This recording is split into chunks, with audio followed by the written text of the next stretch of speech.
Alright, the last two techniques are Sgraffito and Resist and Spattering. So, we're going to do the Sgraffito first. If you've ever taken my ceramics class, you know what Sgraffito is. But Sgraffito is when you put a layer of one color or something down. In ceramics, we put slip down. So I'm going to put a different color over the top of another color. You can go black and white, okay? But you want something different, and you want it kind of thick.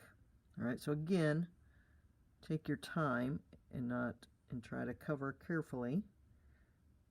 So if you have some rough edges from when you're shading, this would be a great time to kind of clean those edges up. Alright, so we want it a thick layer of paint. And don't worry if that color kind of shows through a little bit, that's alright.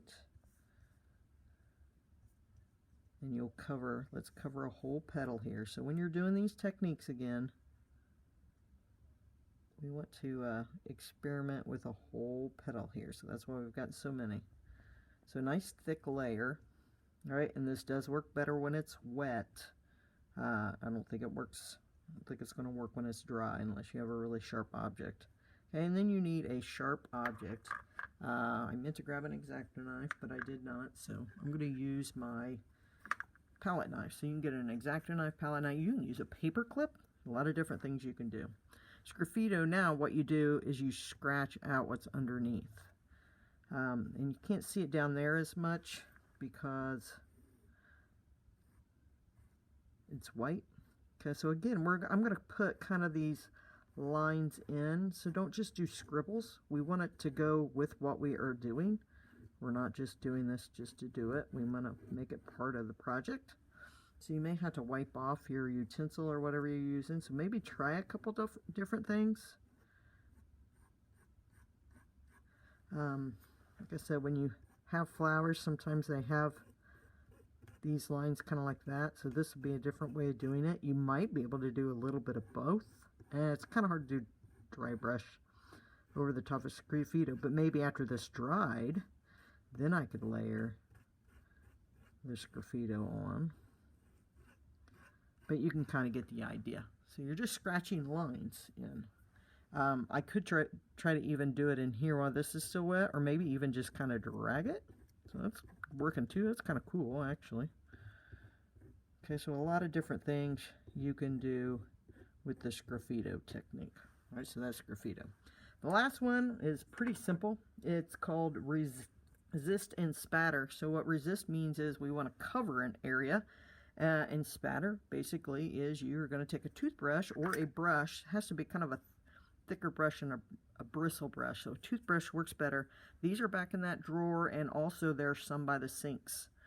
And it just, you know how to splatter. You just kind of splatter it on like that, and it gives you kind of a misty effect. So actually a great area probably to put the splatter would be in there. Maybe you want to try to put a lot here and then less up here, or vice versa in one of the flowers. So what you want to do first is cover and resist. So I'm going to go ahead and tape, even though this is kind of somewhat still wet. I'm going to do it over the top of this. Something else you can do too, if it's wet, obviously you're not going to put paint over the top of wet. Let's do it on this one over here. I would take an X-Acto knife though, and again, I don't have an X-Acto knife with me right now. I'm kicked out of my room, so pretend that is cut through. So let's say this is all dry. I'm going to show you something else here really quick too. So let's say, and then let's say that I cut that out with the X-Acto knife. All right, and I went all the way around. Another thing you can do is just take something like paper. So I'm going to take this paper and kind of block off. So we'll block off this. And then, obviously, you take some paint. And this also works out with different colors of paint, I think. And then you just kind of flip it. And it gives you a really fine mist. So you got to get kind of a lot of paint to start out with. Not a lot, sorry. And then just kind of flip it.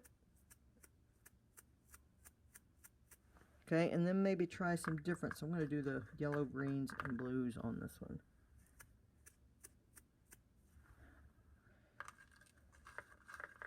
I'm really digging in. And your finger will get really yucky.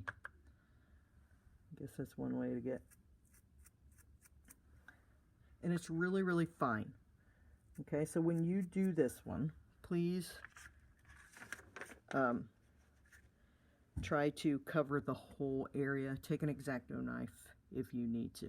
All right, so what I want you to do, and then if you have any extra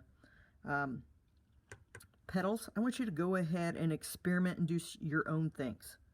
All right, so you should have at least a minimum of 6 petals.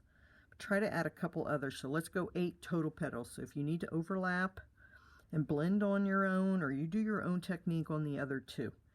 And again, we want it to look kind of like a flower, but we're trying these different techniques in there. Okay, so that's what you need to do for all this assignment.